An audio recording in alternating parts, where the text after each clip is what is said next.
All right, so Alyssa, JJ, Alyssa. Hello. I know y'all met obviously a second ago when we were, not filming, because we don't magically appear when the cameras start. But hard to fake a reintroduction. Well, apparently we've met anyways in the past. Yeah, past you life just forgot. somewhere. All right, so Alyssa, you are here. Thank you for coming. Welcome. Glad to And, be here. I always suck at intros into interviews and videos and stuff. I'm so awkward about it. JJ, are you good at that? No. All right, great. So, Welcome to the show. Welcome to the Alyssa Show. So, basically, just Well, my name's Alyssa there you go. Statham. And no, I'm not great at introductions either, but I'm happy to be here. And you guys interviewed me before, but we decided to do it again. And I think this is a good opportunity to, touch base on some recovery stuff and some life in active addiction and life after active addiction. So I'm glad to be here and answering. Awesome. I'm listening, but I'm also adjusting. So just because I don't want the gates to cut off what you say, because that's what it was doing. So I'm adjusting stuff. All right, well, just start wherever you want to start. And just tell us what you want to tell us. What is it you want to about your journey, about what you've been through, what you're going through, and all that kind of stuff that you think would help people, you think would encourage people, to let people know that there's a lot of people in the world that are going through exactly what you're going through. You're not alone in it, and they need to know that too, right? Right. So what do you think out of your life? I guess to start, I would say, what do you think out of your life would be something that would somebody who's going through what you're going through and went through and all of that could find some comfort in, or maybe a kinship in, some, to say they're not alone in it? Well, I feel like one thing that kind of gets overlooked a lot of times in recovery is chronic relapsing. And I know that's a harsh thing to kind of start with, but for me in my recovery, I'm a chronic relapser, and I haven't really found solace in recovery. And I believe that recovery is whatever you make it. And some people believe you've got to be strictly 12 step, strictly AA, which I think all of those things are all the traditions are a great thing. But for me, I needed a little extra. I needed a little extra support, a little extra coding, at least early on. So I guess for me, recovery is what you make it. I mean, if you want to be heads on 12 step, no matter what, and you want to work the steps 2, 3, 4, 5 times, whatever that, if that's what you need to do, that's what you need to do. I've worked the steps multiple times. I've worked them 3 times. I've had 4 different sponsors. I currently don't have a sponsor. I've been to a few meetings, but I'm just personally not a diehard AA fan. I wish that, Huntsville had a bit of a more young community. And I have some friends that have started that, but for me, I had to have an extra layer, which something that's not really discussed, or it's kind of like a hush hush, is the MAT program or Suboxone. For me, it's not long term. I'm on a 6-month program right now. And it's, some people have negative things to say about it. Some people have positive things to say about it. But at the end of the day, this is my recovery and it's my life. And having that extra layer there of accountability, because that's what it creates. It creates this accountability, saying I'm taking this medication, I'm doing it properly. Because people say, oh, you're just it's a government high, you're using government controlled substances. Well, what is pharmaceuticals? Mm-hmm.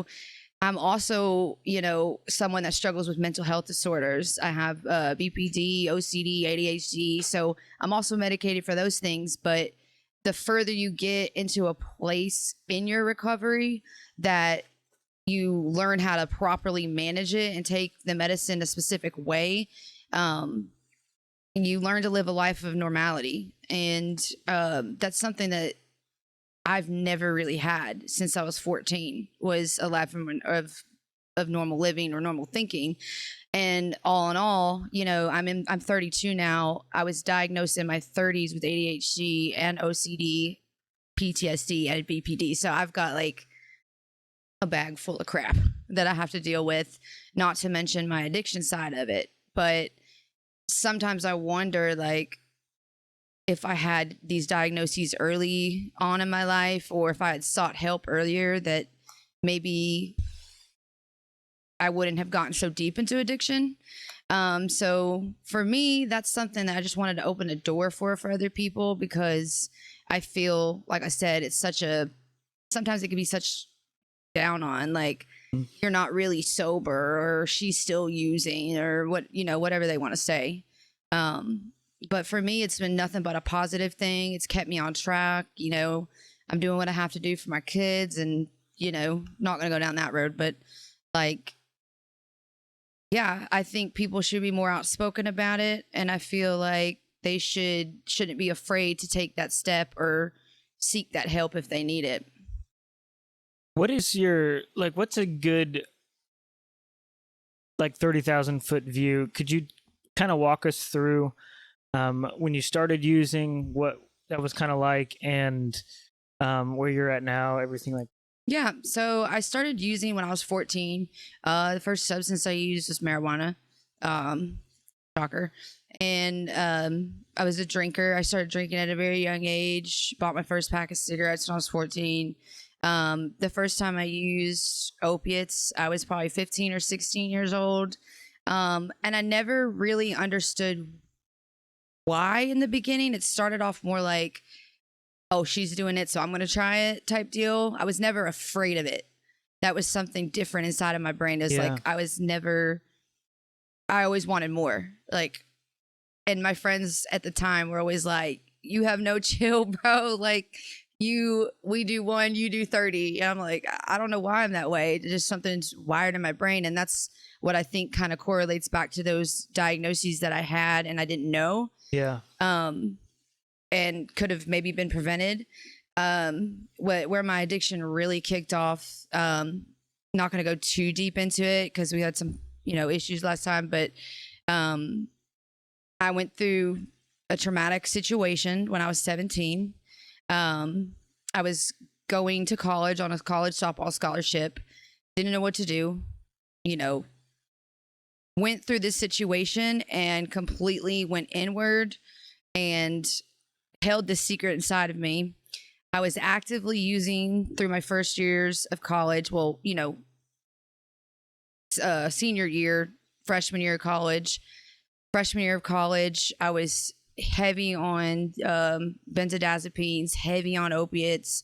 I don't know if I'm supposed to specify, but I'll just leave it at that. But anything that would numb the pain, really. And I felt like I had this standard to uphold, because I was a starting freshman at a D1 school, and I was having all this pressure from my parents, holding the secret in, separated from the relationship, and kind of just went like buck ass wild at that point. Like, whatever I could get my hands on, I'm just at everything at it. So it developed later on into specific categories or types of using, but my freshman year was really, really bad. I almost flunked out, and then I got put on probationary for softball, so I didn't even get to start. I was supposed to start, and everything that just kept happening was just a side effect of the using.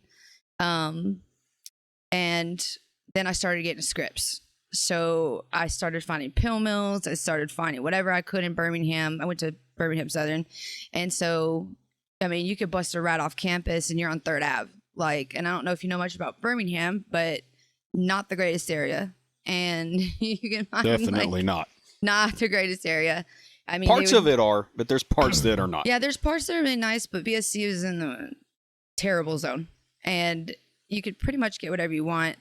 So I kind of just was hiding it throughout the 4 years of school, and then did my teaching internship. Yeah, I was supposed to be a teacher. And, you know, I never really had high hopes in that department because my focus was always on using and hiding it. But then when I graduated, I got to a point where I didn't have to hide it anymore. And that's when, I think it was 2 weeks after graduation, I started getting arrested. And it was bam. Once they got me in the system, it was back to back to back to back to back. And it just didn't, it was like a rotating door. I would come in and I would go get out and then go back in. And I was looking at, I'm thinking about 6 to 8 months after. So this was May of 2015. I graduated college, got my bachelor's in science and education, and still somehow managed to do all this while I'm using, but I'm hiding it. And the arrests start coming in, like I said, and about 8 months in, I'm looking at 6 pending felonies. And the judge is looking at me like, we're about to send you to Tutwiler, you know, like, this is a point system in Alabama, and you've racked up 6 felonies in a matter of 8 months in 3 different counties. And so after that, you know, I'm in and out of probation. I'm on color code, violating color code, getting dunks in jail, spending 2 weeks to 2 months in jail at a time. So 2015 to 17 was real rocky and real isolated though. Like I was an isolated user. I had friends that I would use with, but like I was a hoarder of my substances, and like I just wanted to go away and like do my dope and like do what I had to. But what really got bad for me was in 2017, I was introduced to the needle, and you know, they say, don't do it. Like, don't do the needle. The first time you do it, it's like, you're never coming back from it. And I did it, and I did Dilaudid, and it was over with from there. The next thing I was on was, I was banging heroin and banging ice. And that's why I say I'm an everything user, because it didn't matter at that time what it was, as long as I could take away the pain that I was feeling inside from the original situation. I was still that 17-year-old girl, you know, and at the same time trying to balance softball and student teaching and making sure I get straight A's and making sure I make the dean's list and making my parents proud and not shaming the family and, you know, trying to keep up with, you know, just friends and just anything, you know, just trying to fit in with the norm while sticking out as like a sore thumb at the same time. So 2017 to 18, I was shot out for a year. I was living in my car. I had a really like beautiful, I love this car so much. I miss it. It was a black Spider Eclipse. It was the last edition they made. Totally destroyed it. Christina seen it. How'd you get a hold of that? It was actually a vintage one, like not a vintage one, but like my dad's friend. Vintage now. Yeah, it's vintage now, but I totaled that sucker out. I'll say that, and somebody ended up buying it for me for like $1,100. Flipped it, made it brand new in Birmingham. I'd forgotten about those cars, man. Oh, it was so fast. It was so dope. It was matte black rims, black interior. I lucked out with that one, but when I hit the living in my car point or homie hopping, you know, couch surfing, whatever you want to call it, living in, you know, friends' houses and their parents' houses, or just 99% of the time we were in hotels or cars. But the biggest thing for me was like, as long as I stayed around people that were fueling my fire and like telling me like, I'm doing it, so it's okay, so you can do it, you know, like, or they didn't tell me I was wrong for what I was doing. In my head, I was so far, I don't know if it was shame, I don't know if it was guilt.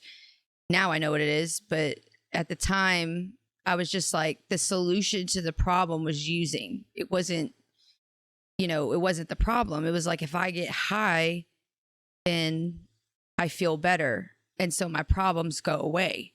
But really, in reality, it's not true. It's causing the problem. So, you know, without getting into too much detail or using names or anything like that, my story is really hard to use without names, but I'm not going to. I don't want to upset anybody. Doing a good job. So that's pretty much where it was. And then May of 2017 is where I entered recovery the first time.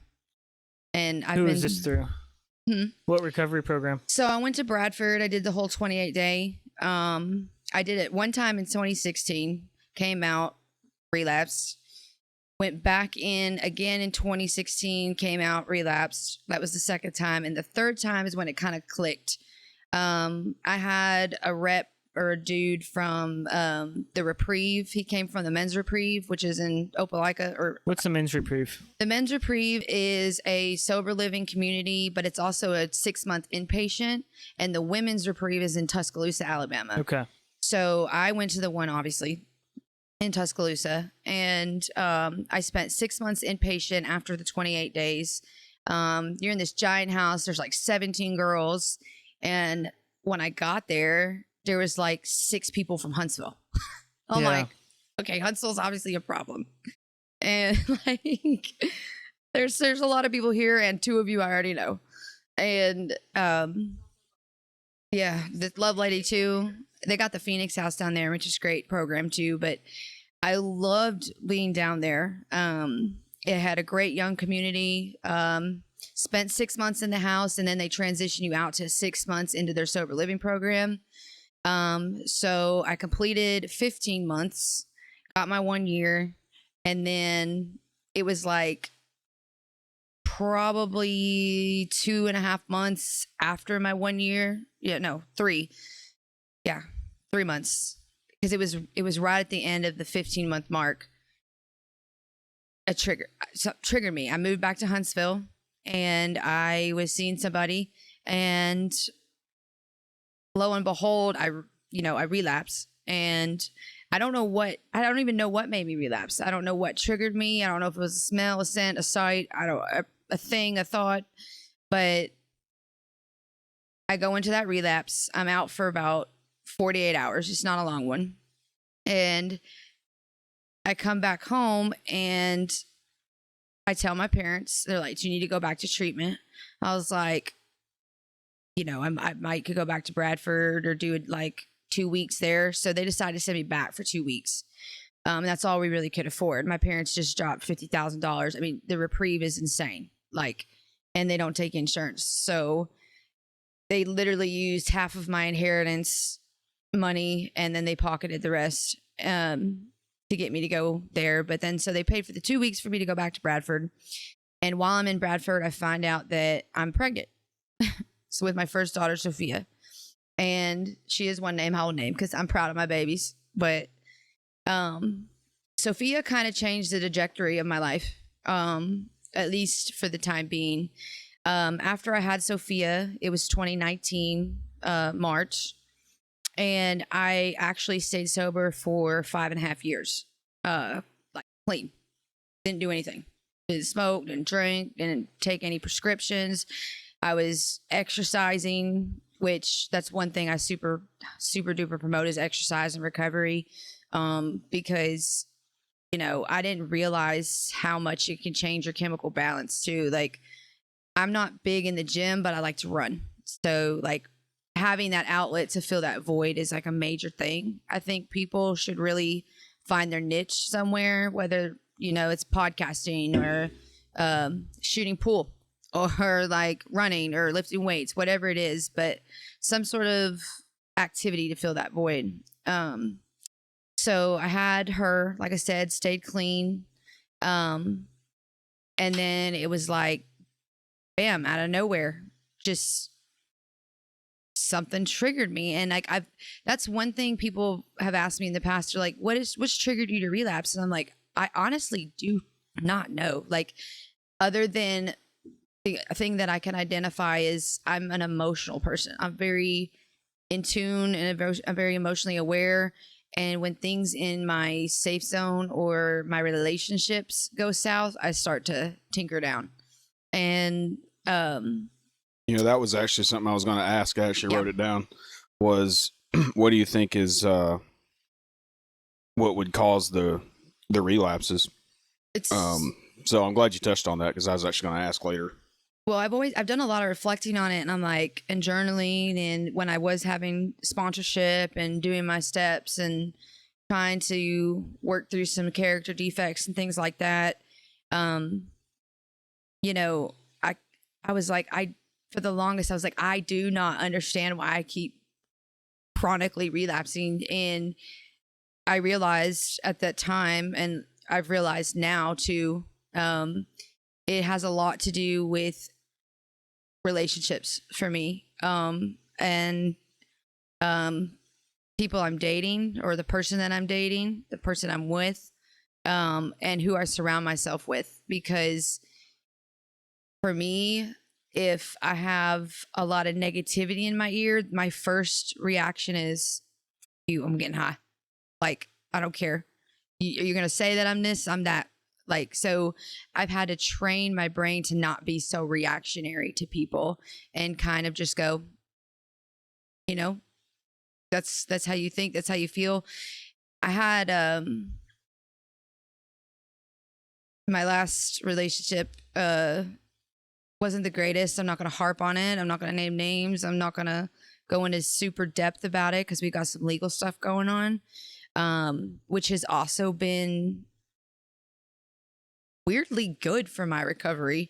Like, it's kind of created another accountability factor. But in the past, the people that I've found myself in relationships with love to throw it in my face. So finding somebody that, or even just friends that don't constantly reminisce or romanticize or, go back in the past and talk about, oh, you remember when this happened? Well, yeah, I remember when that happened, but it wasn't funny to me, because it was happening to me. Yeah. It might be funny to you guys, or whoever, but like, to me, it was real life and something that they didn't experience. And I guess that's kind of why I'm really outspoken about it. And I work in a restaurant. My family owns a restaurant, and my mom, God love her, but like, she'll be like, Alyssa, she's in recovery too. I'm like, okay, let's just share a story in the middle of a lunch rush, Mom. Like, this is great. But I think it's good, at the same time to be able to share that story and my experiences when it's in a positive manner. But when it's being thrown in my face, that emotional side of it really triggers me. And I'm a stubborn, I'm kind of a hothead. And that's something I'm currently working on, is not letting other people's opinions of what I've been through bring me back to those places that I once was, because they weren't there with me. They weren't there in the thick of it. Like, they have no idea what it felt on those nights to be by yourself, or sleeping in your car, or, loading up a rig, or like, just to do it again, just so you don't feel dope sick. And like, I think sharing that is important, because there's somebody out there right now that's probably experiencing that loneliness and that empty feeling, or they've got somebody on the back of their neck talking about they're never going to be nothing but this or that. And so emotions, I guess, and learning how to retrain your brain to control those emotions and not let outside factors impact your recovery is a big thing. Do you think that, and there is no right or wrong answer to this, it's just an opinion thing. You said at the beginning of when we started, you said the first drug you did was weed. Yeah.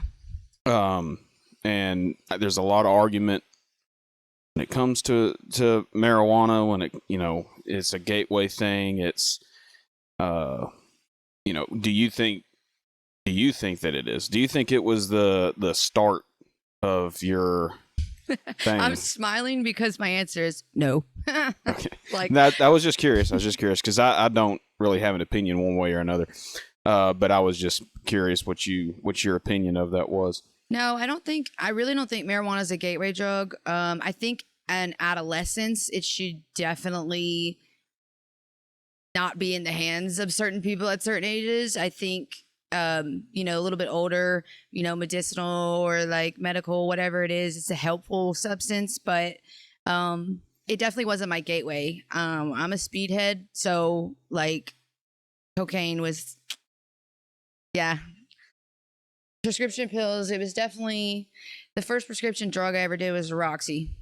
By the way, if you see her or us looking over, it's because Chris is talking, because she is here. She's just over there. Come over there. We're just glancing. I'm just glancing at my friend. Say hi. She's here. Yeah, me and Christine had sometimes. We just don't have enough microphones, that's why. But yeah, no, yeah. I don't see it. I think it's not great for a 14-year-old to be experiencing, but I don't Probably know a lot not. of 14-year-olds that haven't experienced, or 15 or 16-year-olds. I mean, it's usually most everybody's first. Most people, it's not like I was 14, did coke. Like there's some people that are, but for me, I wanted the hard stuff. I knew that after I tried marijuana, I knew I liked it, but I was like, there's got to be something else out there. Yeah. My heart is so broken over the life you've lived. But yeah, it's a lot. It's a lot. And yeah. There's some things I had to leave out that I couldn't talk about really. Yeah. But you know what? It's gotten me back to a place where I am more sound with myself than I ever have been. Yeah. Sure. Where is, in all of this, where do you plant yourself in a relationship with God? Is that something that you're focused on at all? Or? Oh, definitely. I got baptized last November Awesome. 10th. I was baptized. Awesome. I was baptized as a child. I just didn't really understand it. Yeah. But for me, this time, and the reason I'm not so heavy in the rooms is because I've been a lot more heavier on Christ. And I've realized that was like a key factor that I was missing in my recovery. Was we talk about God, give God the serenity, you know, you grant me the serenity, whatever. But are we seeking him? Are we seeking him on a daily basis? Are you thanking him for another day? Are you thanking him for those experiences? Without those experiences, would I be where I am today? Would I be sitting here doing a podcast about recovery with you guys? Probably not. Yeah. And like God, I've had many, well, I won't say many, let me take that back. I've had 2 specific moments when in active addiction where I physically felt God holding me and telling me, get up, go home, put it down, like him talking to me. One was literally at the Shelby Motel. I was standing in front of the window, and I remember I was just like completely about to collapse. And it was probably like day 4 bender, and some guy I don't even know, like in the room with, you know, rigs, dope, Bristol, this, that, heroin.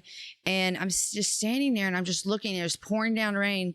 And it just felt like he just wrapped his arms around me and telling me, get in your car and leave now. And I got in my car. I went home. I called my boyfriend at the time. He met me at my parents' house and I told him everything. That was the time that I went back to Bradford for 2 weeks. And my parents were like, did you use a needle? I was like, I just was completely honest. And in that moment, he was telling me, like, don't hold back. Like, just tell everybody the truth. And I remember my legs were just shaking. And I thought I was just going to overdose right then. But I had enough strength, thanks to God, to get up and go. And the second time that I experienced Christ was actually in church. My ex actually introduced me to the church that we now go to, Brownsburg Baptist. Shout out, we love you. And I have some other friends from high school, which you guys probably know. I won't name them, but they go to church there as well. And they were sitting in the pew in front of me. I was trembling, but I felt like the preacher was just like talking right to me. Like God was just moving directly. It felt like my body lifted itself up and went to the altar. And I just hit my knees and I was just like, I just can't do this anymore. And like, please take it from me. And 2 months later, I was baptized. And I've never felt more connected to Christ than I do now. Yeah. I do my daily reflections. I, constantly every morning I hit my knees. Thank you, God, for this day. Let me be a better person than I was the day before.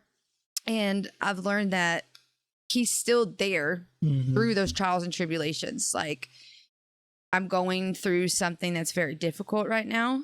I'll just say custody battle. And it is hard. But in the weirdest ways, he has changed mine and my ex's dynamic. We communicate. We don't argue. That's great. We doing what's best and putting the kids first. I'm sober. He's sober. He's doing what he's supposed to do as a father. I'm doing what I'm supposed to do as a mother.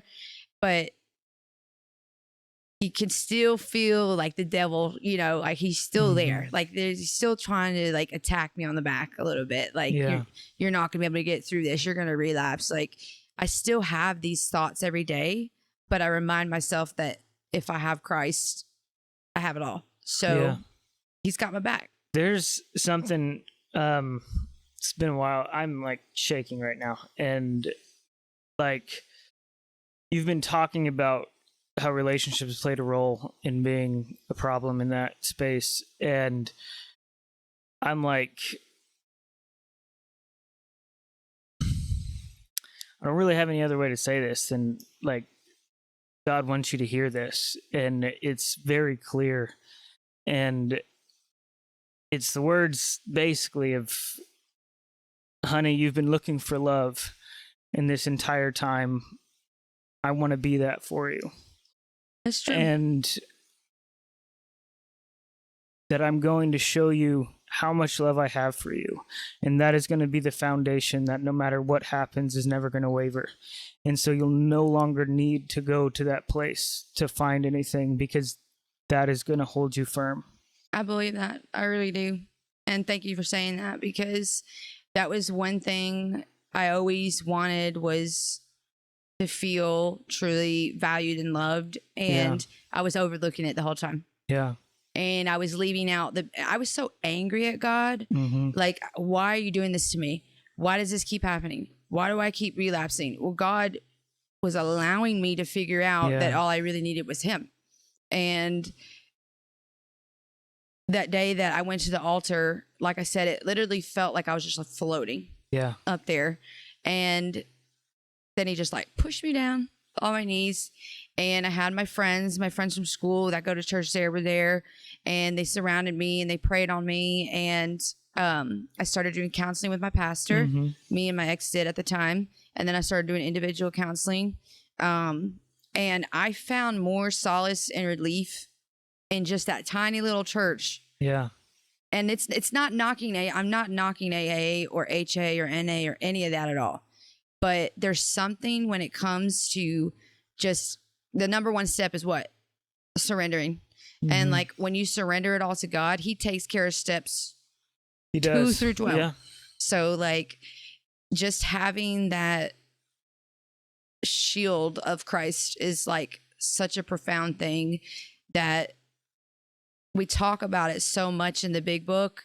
And then you got the big book and the NA book, and in the steps themselves, we talk about rededicating our life, but how many of us out there are really doing that? Yeah. How many of us are really seeking God's word over all word and what his word can do for an addict or an alcoholic or an addict alcoholic? It's been a big thing. Well, there's something, excuse me, something that sticks out to me is to remember for, whoever's watching as well as yourself, is for very few people, going from a life that is without God to a life that is with God is very rarely instantaneous. Right. In the change. By that I mean, the Bible says that when you give your life over to God, you accept Jesus into your life, you're a new creation. And you are. Your soul is renewed. Your heart, your mind, and all of these things become different, yes. However, you are still you. Right. We are still us. So for some people, that change is like that. Mm-hmm. And it's Yeah. like, oh my God. And they don't have a struggle with anything again in that sense. I mean, yeah, we still struggle because we're human beings, but that's not for a whole lot of people. No, yeah. I'm mostly here and see if you agree or not. If you don't say anything. I'm just kidding. I'm just kidding. But for most people, myself included, that change is not an instantaneous thing. It is a grind to make that change. Right. To go from being an addict, to go from being an alcoholic, or go from, whatever the issue is, whatever the trauma might be. Maybe it's not an addiction that's the problem, it's a trauma. And you're just dealing with festering in it and not forgiving yourself. Yeah, and it takes time. And that's why we have what's called grace. Grace. That's why God has grace, because it's like you're probably going to screw things up. The point is you're trying. That isn't a license to go and screw up. Well, it's fine. I'm supposed to screw up. It's part of the script. I'll get forgiven again. That's not how that works. It is, I am giving everything I've got to getting this right. And I slipped up. That's what grace is for. Yep. And those changes come over time for most people. Yeah. For me, would you agree with that? Yeah, absolutely. And I think a good example is this: we see healing happen in three big ways. You have like instantaneous healing that happens and people don't struggle with it anymore. Then you see death, which is ultimate healing. That's there is the healing through process. And in instantaneous healing, we see God's all-powerful, that he can do what he wants to do. And then in the process of healing, we see God's ability to be strong when we are weak. And there's purpose in both of those things. And one thing that I've recognized is people that have that instantaneous healing, oftentimes God has built around them a system of support and structure so that doesn't become a hindrance in their life. Right. Because if you don't learn the lessons, you oftentimes won't hold on to the healing. And if there's a process, it forces you to rely on God in your weakness, find those victories, understand in fullness the value of that. And so by the time that healing comes to a different phase, you've learned all of this prior so well that it's become a part of who you are. Right. And so you can walk through massive amounts of healing and your life absolutely change. And it means something a lot more than if you had just been given this gift and then not known how to deal with it and then find yourself, relapsing or going back into something. And then that can be used as more of a discouragement than a victory at the end of the day. Yeah. And so, yeah, I definitely think that is right on. Well, one thing not to interrupt you, yeah, it's kind of, it was so in my journaling and my reflecting and my daily today stuff with Christ, what I realized is, I told you my trigger is like emotion and relationship. Mm-hmm. And when God came in, he said, all right, it's time to flip the table. We're going to flip the table. And what we're going to do, Alyssa, is we're going to pull you away from everybody. Mm-hmm. So he isolated me. He isolated me from my children. He isolated me from my ex-husband, whatever. He took everything that I thought was holding me together and he said, nope, we're going to put you over here. Yeah. I spent 3 months living at my parents' house over the winter in isolation. And I was like happier than I had ever been. Mm-hmm. And I was like, this doesn't make sense, God. And I was trying to make sense of God's will, but I'm like, I'm away from my kids. I'm going through this horrible custody battle. I don't know what's going on. Why does he want me away from my kids? But why am I sober now that I'm alone when all I ever wanted, and it's weird because all I ever did was use alone. I'm like, that's weird. But it all comes back. It comes full circle. And sometimes he will isolate us into a place that we might not understand, but it's our place of growth. And it's our place of learning that I've learned I don't really need somebody else to lean on emotionally other than Christ. Like, I was always seeking that in men. I was always seeking that in friendships. I was like, why don't like I ever have like a best friend? Well, girl, you don't even know how to love yourself. Yeah, like you don't even know how to have a relationship with yourself. Yeah. Like I have best friend, like Christina's one of my homies, you know, forever. But like I've never understood that part of me. I've always felt like I've a little bit stuck out like a sore thumb, or I was like trying too hard, or like, do they really like me? Like I always had that in the back of my mind, like I wasn't good enough or something. Yeah. But the whole time it was just leading up to where I am now, and going into my 30s, I've learned that, and through my experience with Christ and my walk with the Lord and everything, that he wants you to just put your love and your faith into him and rely on him. And, you know, I surrender this, I surrender that, I surrender self-will, I surrender my addiction, I surrender all these toxic, nasty things that are festering inside of me. Like they don't have to. Yeah. They really don't have to. And the last thing I'll say is just the biggest growth I've had was when I was alone with Christ. And I was angry for a little bit, but then that angry turned into appreciation, and that angry turned into to happiness and peace. And fast forward 6 months, I'm still in similar positions with, you know, kids and all that stuff, but it's getting better. Like I said, you guys earlier, like our dynamic is shifting, and the dynamics in my life are shifting. So I definitely think that Christianity plays a huge part when it comes to people getting sober and life in recovery. Man, I think about something that you said, and you were talking about like leaving those things behind. And I was reminded today of the word repentance comes from like the military term of what would be in the US about face. So it's seeing that place of sin, seeing that place of brokenness. And when God puts that on your heart as no, you don't need to be a part of that anymore. It's a 180-degree turn, leaving that there and walking away. And I was watching The Prince of Egypt with my daughter today. It's a good movie. It is. And I went in theaters and saw it. Man, that movie has stood up over the years. So great. But I was watching the Israelites place the blood over the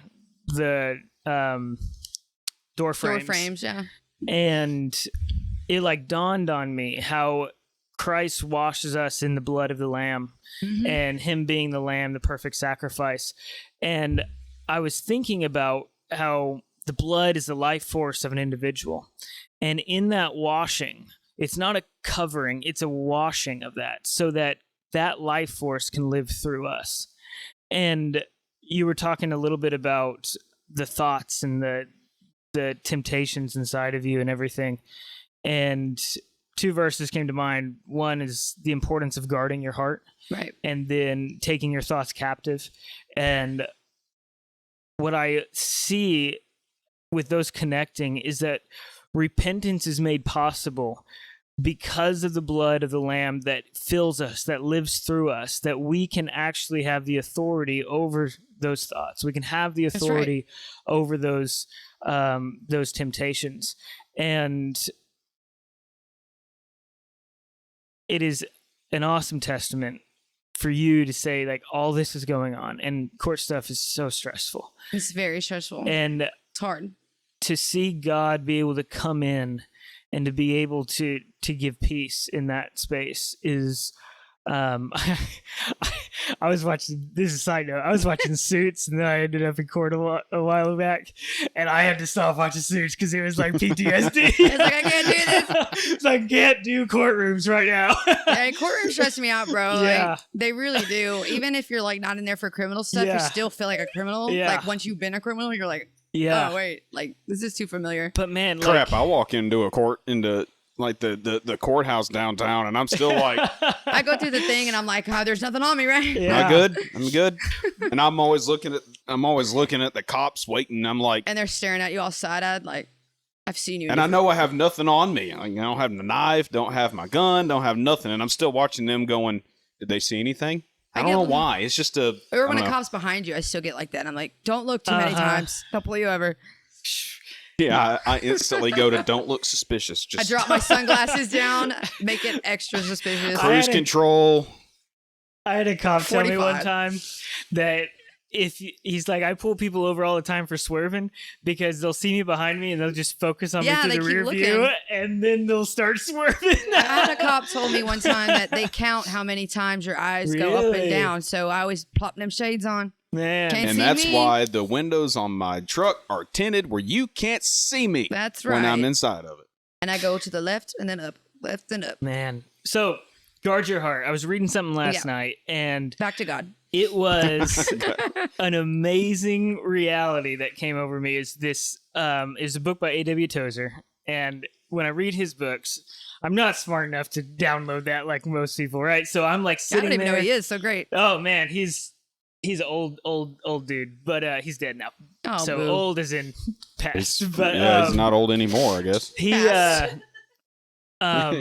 Pursuit of God, awesome read. That book was written. This is not the book I was reading, but it was written in one train ride. He got on the train, and God told him to get a notebook, and he just started writing. He wrote an entire book in one train ride and published it after that. And it is powerful book, but short read too. And I love his chapters. They're like 2 pages long. I feel like I'm doing something. I could read that. I'm gonna look into this. It sounds like my kind of book. Yeah, but he was talking about in what I was reading last night about how powerful the human heart becomes, the soul of the individual becomes when God fills it. Right. And how there is nothing in this life that can overcome it. There's nothing that can steal that peace, nothing that can steal that joy. And he says when the Bible tells us to guard our heart, like many of us read it, we look past it, we don't do anything with that, but it is literally to be something that above everything else, we fight for its protection, because that is what keeps our head above water in this world. And I used to work in a program that did a lot of AA stuff. And I saw these kids, man, like you talk about, they were minors, and you talk about just tough. Like these kids had one phone call home a week, and sometimes their parents wouldn't even pick up because they didn't want to talk to them. And it would just destroy them. And I got to hold a Bible study there for a while, and when these kids made a transition from just being in a program that was walking through AA in the steps, and they decided, whatever else I'm doing, I'm giving my life to Jesus. Right. They were able to face those things with so much more peace and confidence. Right. And it's those like realities that, like, back to the Prince of Egypt, like he says, like, yeah, they have the power. Like the Egyptians, like they can take your children, they can take your life, they can take your freedom, but the one thing they cannot take is your faith. And it's this reality that there's something greater and more powerful than all the governments, all the powers in this world. And that places you in a place where in all hopelessness, there's still hope. And I think like in any addiction space, in my coming out of addiction, and people that I've seen just walk free from relapse.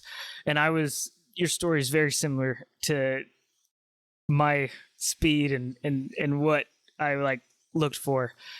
But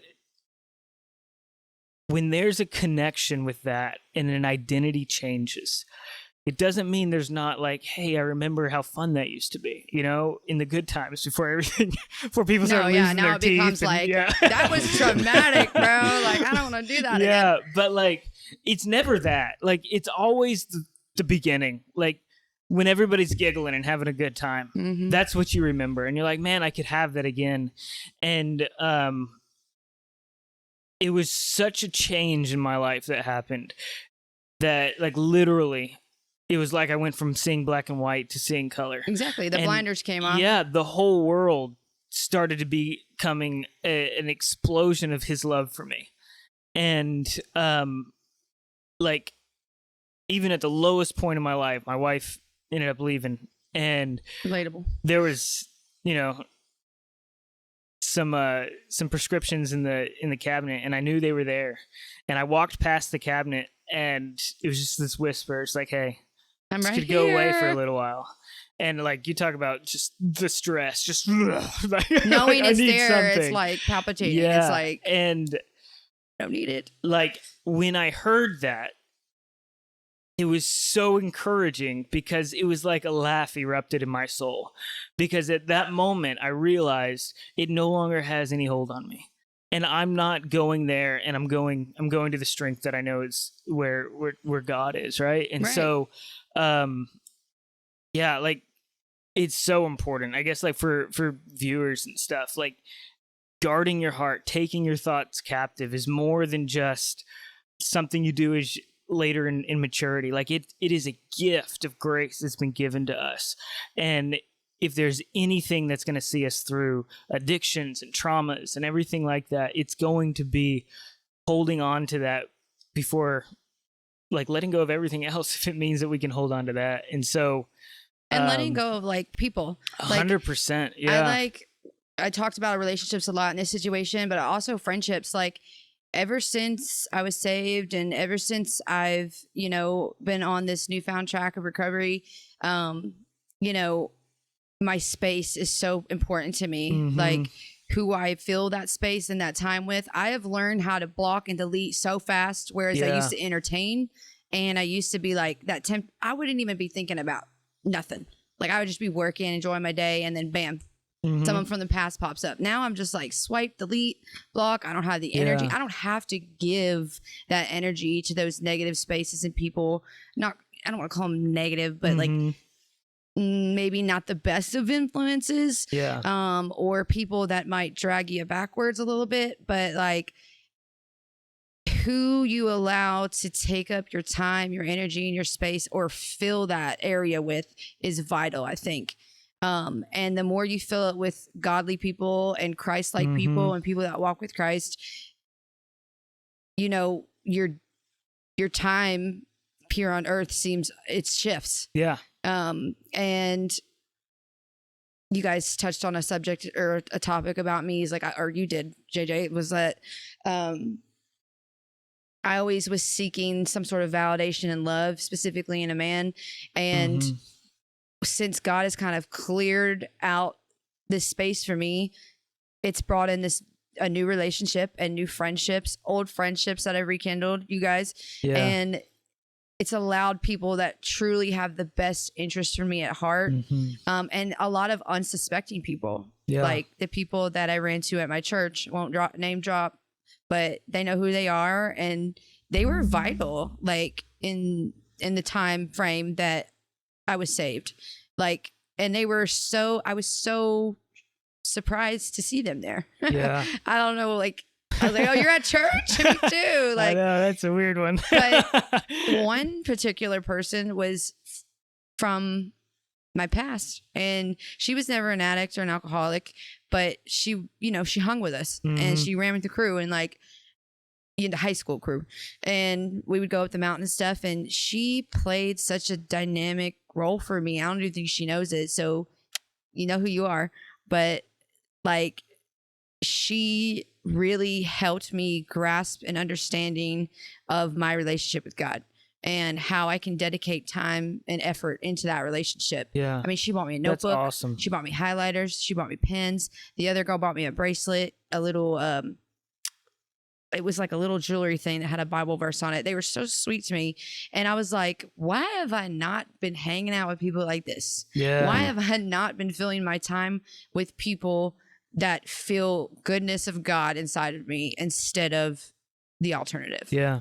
It's such an eye opener. And, you know, again, not knocking AA, but one thing I've never understood is like, or it was not understood, but it was hard for me in the rooms was people that were and I don't know if I'm allowed to say it, but oh well, here we go. Like agnostic people, and I'm like, you're literally saying God grant me the serenity, but like we can't talk about him, or you don't believe that he's the reason that you're getting better. And I feel like there's so much me this and me that, or I this and I that in AA, that it's kind of pushed me away. I'm not trying to sway or push anybody. That's just my personal opinion. You don't have to. Okay, so we're in a no, he does. He knocks it all the time. AA is hard for me, yo. Like I love it. It's helped a lot of people. It has, but it's just not for everybody. And there's statistics that show that a faith-based recovery center has exponentially higher positive outcomes than AA. Or I believe any it of those. 1,000%, because old chronic relapse are here. Yeah. AA was just like making me want to relapse. Yeah. Just listening to the same thing. In my experience, and I have some, it's been just it's just a loop for so many people, and it's monotonous. They see themselves find some kind of sobriety, and then they're back at it again. And I mean, I got kicked out of a few programs because of this, but there's some very clear. There's some very. I think we're gonna be friends. Let's be clear. It wasn't because you were part of it. It's because you were helping with it, and we're like, you suck. Yeah. So there is some really great studies out there, and we should maybe publish them at some point. But they walk through a lot of the core ideologies in AA and what they're built around, and they're I don't know if it's done intentionally or not, but they're built to lead people to just to be a stepping stone in a greater recovery setup. And I hate that because people go there wanting something and needing something. And wanting to voice something that they can't even say. And then they get around a bunch of people that want to just glorify the old days or want to, That's what I said. I'd be like, I got to get out of here right now. Yeah. I mean, I have my qualms for sure. I mean, I know some people have made it through and made it a lifetime, and that's great. But and that's their recovery. That's what I was saying. Yeah. What works, but not for me, homie. Yeah. I just like what I don't know. I'm just gonna stop there. But well, we're running out of time anyway. So there was something, man, that was like hitting me. And have you ever taken any of the there's 5 ministries that are given to the church, so all Christians have a purpose in the kingdom of God, and God's created them with this purpose, and they're listed in, I don't remember where, I can't remember they're in there somewhere. Place. So apostle, prophet, evangelist, shepherd, and teacher. And so these are like the 5 building blocks of what make the church, powerful throughout the world and within the church. And I'm listening to you, and I'm getting. I think you should take the test. All right. So one of the things is prophet, and I really get that from you. Somebody very. They often tend to be opinionated and loud. That's me. And it's a good thing. It's a good thing. But one of the sounds familiar from somebody I know. You. I don't remember where is it the guy in the teal? Yeah. Yeah.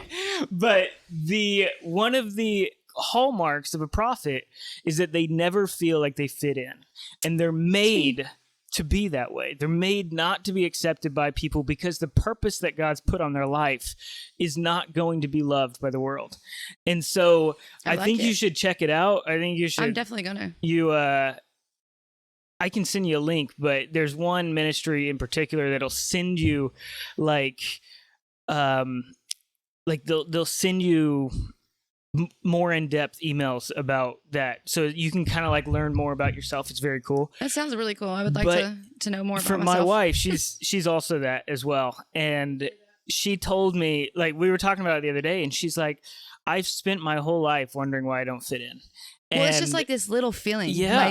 You're in a room full of people. I feel like I fit in great with you guys. People love her, but she doesn't feel loved. Me. Yeah. And I feel like nobody likes me. I'm like, am I too loud? Yeah. And then everyone's like, you're the best. And Yes. I'm like, I don't feel the best. Yes. And so it's helped her to see that there's a purpose to that she's not broken, that God has created her with a voice and the thick enough skin to be able to deal with this, and to realize that rather than being a plague on humanity, Right. it's an honor bestowed on you by God. And it's a very I cool love that. thing. Yeah. That's really cool. I really like that. Yeah, I'll give you the link for sure, and you can check it out. It's one of those fun like personality like tests. And then Yeah, you can, I love that. And, Yeah. IQ test, maybe not so much, but like Yeah, a profit test, I'm totally in. Yeah. Let's see where it takes me. But So yeah. as we're wrapping up here real quick, and sorry if I was distracting while JJ was talking. I was playing with a moth. Yeah, I saw that. I And love moths. he's and a very butterflies. nice moth. I didn't throw him off. He fell off of my finger. Lord. But I love moths too. wrapping up here, but one thing that came to my mind, you talked about the isolation that you Right. felt like God was putting you in, and that reminded me of JJ's story. Well, JJ, we have more in common. Because that's exactly what he did with JJ. He sent him off when he was in the middle of the addiction. Not to speak for you, but I'm going to anyway. Go for it. When he was in the middle of his addiction, when he was in the middle of all the crap that he was doing and going through and everything, he got sent. Yeah, see, now you dropped him. No, he fell. Exactly, You moth he murderers. fell. Anyway, JJ got sent off to a Bible college in freaking Kentucky, where he didn't know boy. anybody, and that's what From Kentucky. that's what- That's weird. saved his life. Well, he went to Kentucky Mountain Bible College. Yeah. But that's honestly what saved your life through the Yeah. start of it. Yeah. And so, while Satan Oh, so you isolates us, from the people who we need when we are going through stuff and we're dealing with things, God isolates us Yeah. with the people that we need Yeah. from Right. the people we don't. That's exactly right. And so there's a lot of people who will say isolation, if you're feeling isolated, it's Satan. Oh man. And that is true I think to a certain isolation point, is but a key part in spiritual but growth. then there's also the other It's side of it definitely- is you have to look and see who you're isolated from. Mhm. Yes. If you're being isolated from your supportive family, if you feel isolated from your supportive, i.e. the people who will tell you that you're being a dummy when you're being a dummy, not the ones that are giving, yeah, helping see, I you was with your crap. isolated with them. Right. Yeah. If My you're parents are isolated huge for me. with the bad influences and if you're isolated with them and you're isolated from the helpful people, that's Satan. If you're isolated from Ooh, I'm the getting chills. crap people and you're isolated with the helpful people, then that's God, and you Yeah. don't fight that, you feed into that, and That's eventually good. you'll realize when you go back, if you spend long enough in isolation from the bad influences and you look back at the bad influences at some point and you see them again, you go, what did I ever see? See. Yeah. That's what I say. I call them take the blinders off. My Yeah. blinders were ripped off when Yeah. I went into isolation with my parents, who are a solid rock for me. They've been there for me through my everything.